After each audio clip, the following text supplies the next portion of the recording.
El nacimiento de los extraditables no fue sorpresivo, puesto que los carteles ya habían evidenciado sus intenciones violentas y sus propósitos criminales.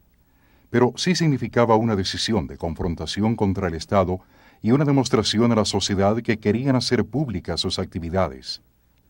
No querían ocultar sus delitos por más atroces que estos fueran. El país entero conocía del terrorismo y de lo que buscaban los traficantes.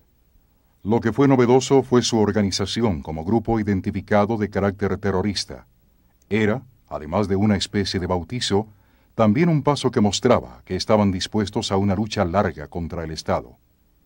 Además, seguían buscando por medios políticos y jurídicos, y también a través de corrupción, la eliminación de su principal preocupación, el tratado de extradición con los Estados Unidos. Actuaban entonces los traficantes no solo como una mafia o como un grupo de crimen organizado, sino también representando sus intereses peculiares y distintivos dentro de la sociedad colombiana.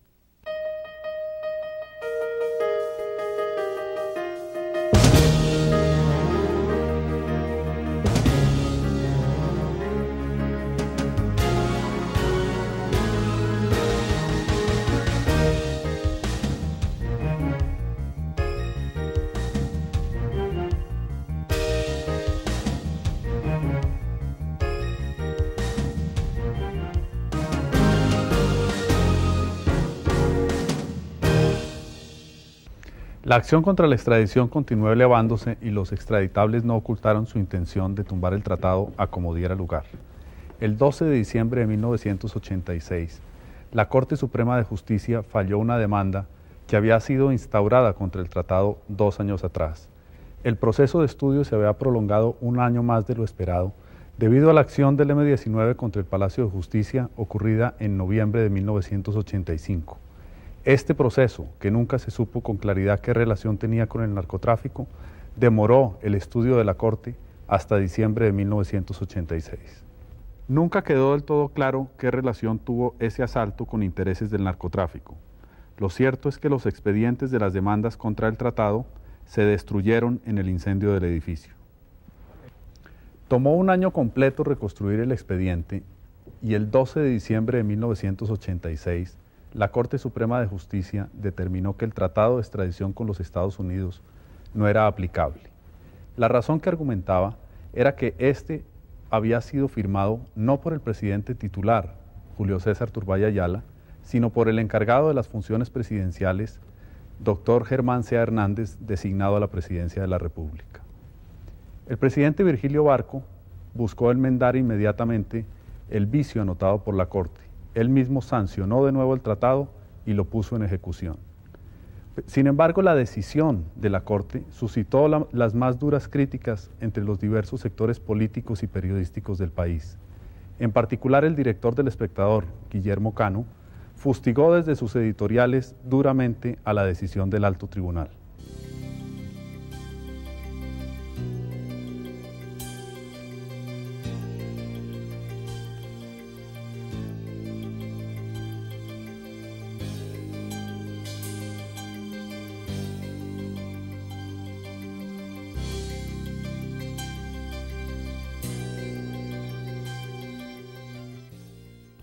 Cinco días después, el 17 de diciembre de 1986, Guillermo Cano fue asesinado al salir de su periódico. Su muerte había sido ordenada por los extraditables, en particular por Pablo Escobar.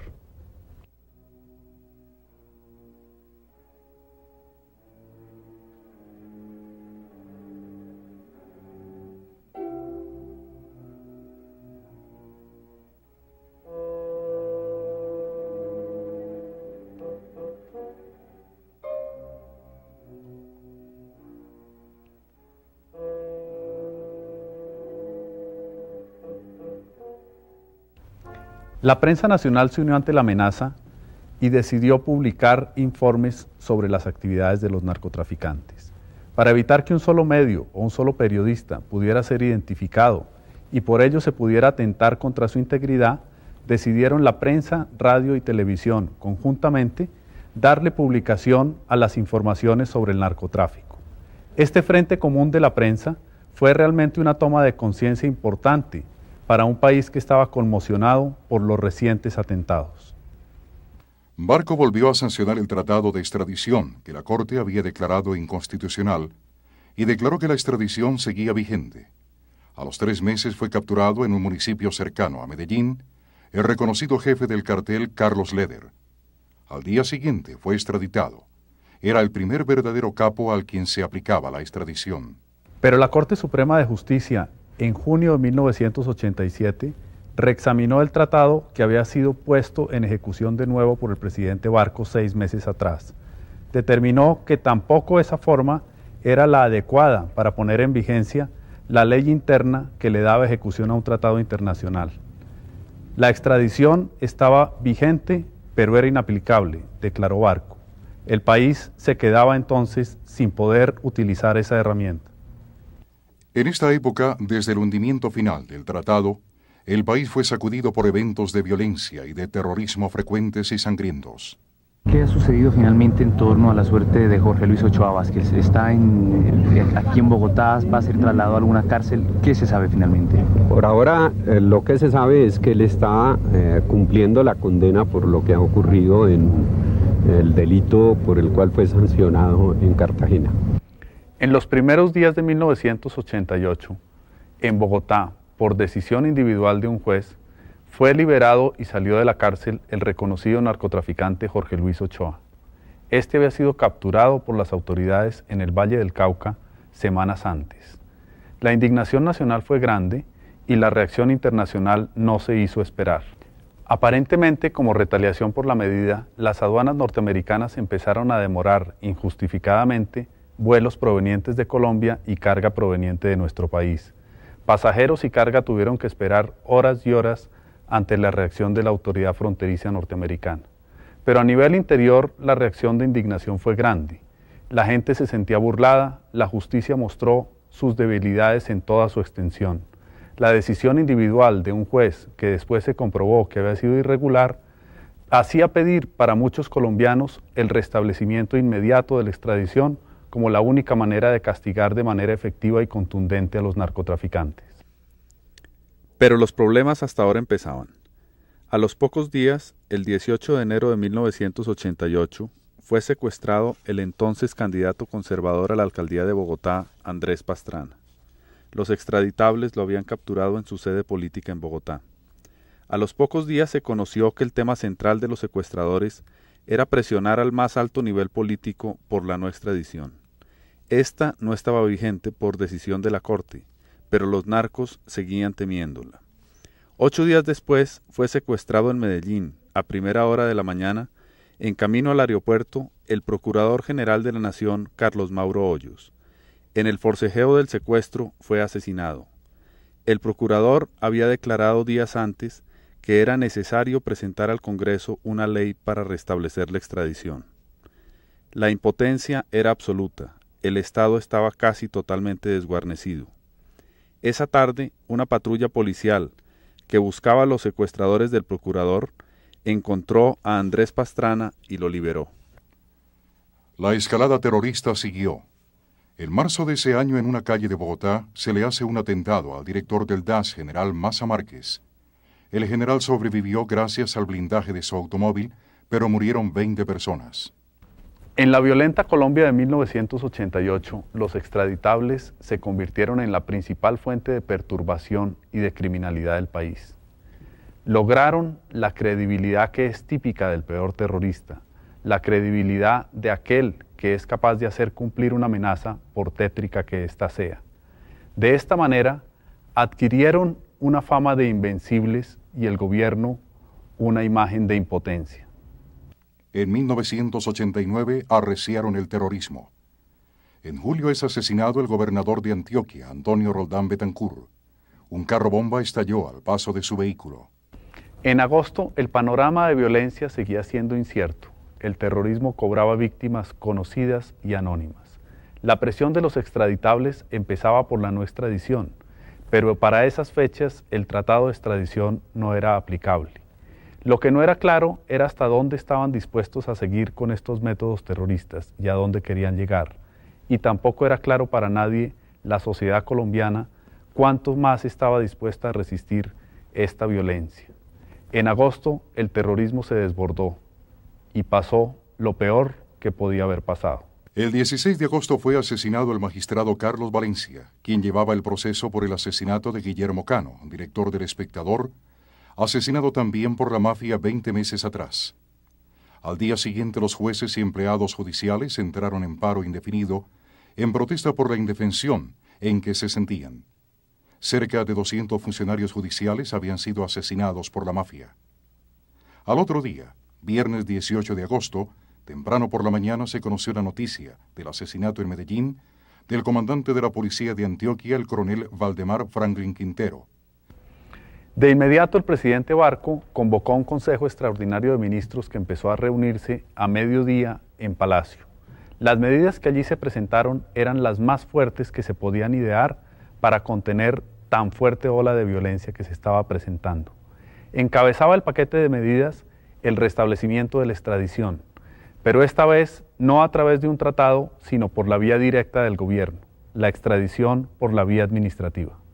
El gobierno de Barco expide un decreto de estado de sitio que fundamentalmente suspendió la norma del artículo 17 del Código de Procedimiento Penal, del Código Penal, que decía que la extradición se regulaba por los tratados públicos para permitir esa extradición por vía administrativa. Y sobre esa base, sin tratado, se podía entonces extraditar aplicando las mismas normas anteriores, es decir, concepto de la Sala Penal de la Corte Suprema de Justicia, y que dejaba al gobierno en la discreción de conceder o no la extradición cuando el concepto era afirmativo, pero que lo obligaba a acatarlo totalmente cuando el concepto era negativo. Con base en esa norma de estado de sitio se hicieron pues varias extradiciones durante la administración Barco y entiendo también al comienzo de la administración Gaviria. El Consejo de Ministros, al que asistí como consejero de paz, aprobó todos los decretos de estado de sitio. Y al final del día, estando todavía reunido el Consejo, conocimos la noticia de que Luis Carlos Galán había sido abaleado en una manifestación política en Soacha, Cundinamarca.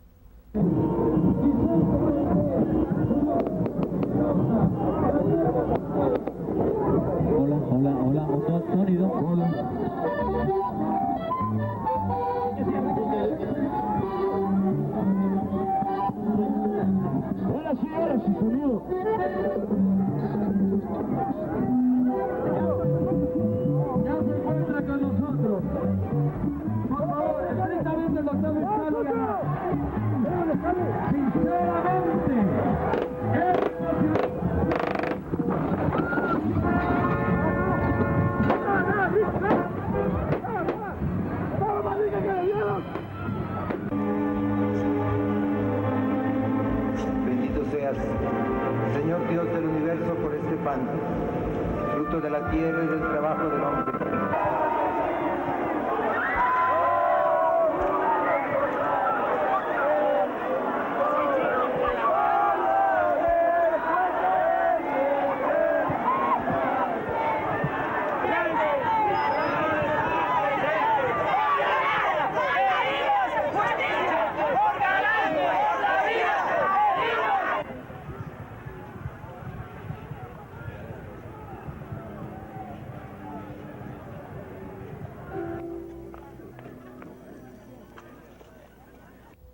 El presidente Barco se dirigió al país rodeado de sus ministros a las 9 de la noche de ese trágico día 18 de agosto de 1989.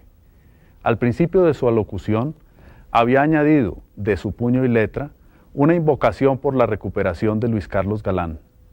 Al finalizar el discurso, se conoció la devastadora noticia: Galán había muerto. Se establece la posibilidad de extraditar por vía administrativa, sin necesidad de concepto previo de un órgano judicial. Es necesario que toda la fuerza del Estado y de la sociedad, partidos, gremios, sindicatos, medios de comunicación, organizaciones cívicas, se ponga al servicio de la justicia de la lucha contra el crimen. Debemos estar preparados para soportar más dolor y más sufrimiento. Solo si toda Colombia persevera con fortaleza y solidaridad real, no de palabra, en la difícil batalla contra el crimen, podremos desterrar la violencia. De nuevo se restablecía la extradición. Era tal vez el único recurso efectivo con que contaba el gobierno para contener a las mafias que habían ensangrentado el país. Pero más que extradición, lo que se abrió en Colombia fue una etapa de verdadera batalla campal, de guerra abierta en las ciudades colombianas. Solo el día siguiente a la muerte de Galán, se habían realizado 921 allanamientos, con un saldo de 360 propiedades decomisadas y la incautación de 744 armas, 1.128 vehículos, 106 aviones y 19 helicópteros. El total de personas retenidas llegaba a 10.872. Los días siguientes la acción del Estado fue abrumadora. Los meses siguientes del 89 fueron una pesadilla. Más de 80 carros bomba estallaron en las ciudades colombianas y fueron capturados y extraditados 28 nacionales. Y ahora la violencia indiscriminada era la estrategia de los extraditables. Aterrorizar la población fue lo que hicieron en ese fin de año. Al final del año la guerra parece perdida. Un avión de Avianca en pleno vuelo con 109 pasajeros fue explotado. 10 días después, el 6 de diciembre, la sede del DAS fue volada por un camión bomba que fue detonado con 600 kilos de dinamita, dejando 64 muertos y varios heridos. Los extraditables combinaron el terrorismo indiscriminado con la presión política y se encaminaron de nuevo a tumbar la extradición. El 30 de noviembre de 1989, la Cámara de Representantes, la Comisión Primera, discutía el proyecto de reforma constitucional que había sido llevado al Congreso por el gobierno un año atrás.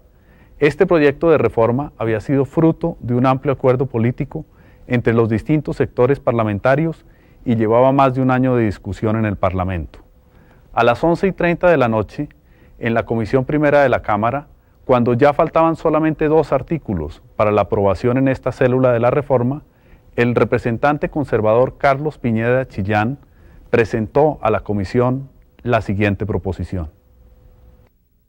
No se concederá la extradición de colombianos ni la de delincuentes políticos sociales. Honorables representantes, escrúpulos y horror, porque con este decreto, honorables representantes, repito, no estamos extraditando a cualquier género de colombianos, estamos extraditando a los narcotraficantes exclusivamente.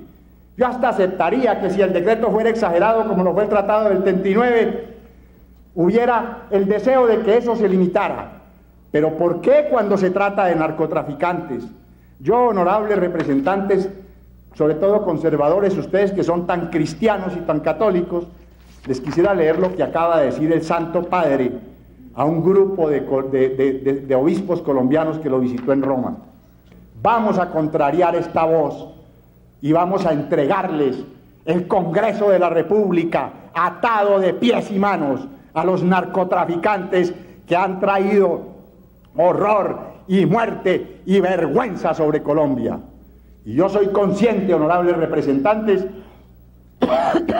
del precio que puedo pagar por lo que estoy diciendo, pero lo digo y lo seguiré diciendo porque a Colombia hay que salvarla. Y hay que salvarla de proposiciones como esa, porque eso es traer al Congreso al narcotráfico, porque eso es llevar al gobierno al narcotráfico, porque eso es poner al narcotráfico a que decida en las elecciones del país. Porque tengan ustedes la absoluta certidumbre, honorables representantes, de que la carnicería que ustedes están invitando al país no va a terminar allá. El referéndum del 21 de enero, si es que se produce, porque yo le voy a recomendar al señor presidente de la República que si la reforma sale con esto, no la promulgue. Se pretendía que el tema de la extradición fuera llevado a un plebiscito que iría a tener lugar en enero siguiente. El ministro de Gobierno, Carlos Lemos Simons, quien estaba presente en esa sesión, al oír la proposición, de inmediato tomó la palabra y hizo un enérgico discurso. Indicó que en las condiciones de terrorismo actual, hacer un plebiscito sobre un tema de interés de los narcos solamente sería llevar la gente a una carnicería.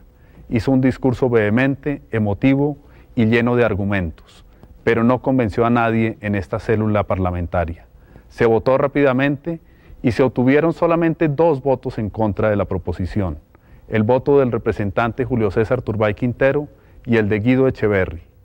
Había estallado en el país una nueva crisis política. De inmediato se congregaron todas las fuerzas políticas para rechazar esta enmienda de última hora, que era a ojos de todos una enmienda de intereses de la mafia. Los candidatos de todas las tendencias se pronunciaron en contra del MICO y el presidente Barco, el ministro Lemos y el jefe del liberalismo, Julio César Turbay, encabezaron las gestiones para lograr que el MICO sobre la extradición se eliminara en el trámite que tendría la reforma en el Senado. Se habló con todos los miembros de la comisión. Lideraron el esfuerzo Luis Guillermo Giraldo, presidente del Senado, Horacio Serpa, miembro de la Comisión Primera, y Alfonso Valdivieso, quien estaba en licencia del Senado y se reincorporó para apoyar al gobierno y a la dirección liberal para parar el MICO en la Comisión Primera, a pesar de la presión pública y de la posición en contra de la enmienda. Tuve una sensación, pues, francamente muy desagradable. Me pareció que era un zarpazo, un verdadero asalto al país, a las instituciones, y consideré que ese tema, alrededor del cual ya habíamos estado fijando posiciones dentro del equipo de parlamentarios del nuevo liberalismo, me correspondía asumirlo. Mi suplente naturalmente tenía todas las condiciones, pero no era del caso que ella, la doctora Silvia Rugeles, que tenía absoluta identidad con los criterios, pues tuviera esa responsabilidad en los momentos tan difíciles y tan álgidos. Yo llamé al presidente Turbay Ayala, quien en mi opinión había resultado muy afectado por la forma como los hechos mostraron que él, queriendo evitar que se incorporara en el artículo del referéndum el tema de la extradición, sin embargo había sido desatendido y por el contrario prácticamente engañado. Lo llamé, le manifesté la decisión de reintegrarme, de inmediato viajé a Bogotá, llegué a la sede del Partido Liberal en la Caracas, se encontraba él absolutamente solo, me explicó la situación y en efecto yo consideré que era una situación bastante preocupante. Entré en contacto con algunos colegas de la Comisión Primera del Senado, en particular con el doctor Luis Guillermo Giraldo.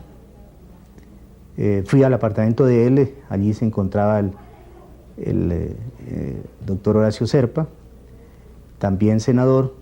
Los tres estuvimos analizando el momento muy solidarios. En ese momento naturalmente comenzaron a aparecer los primeros síntomas de presiones y de amenazas contra nosotros.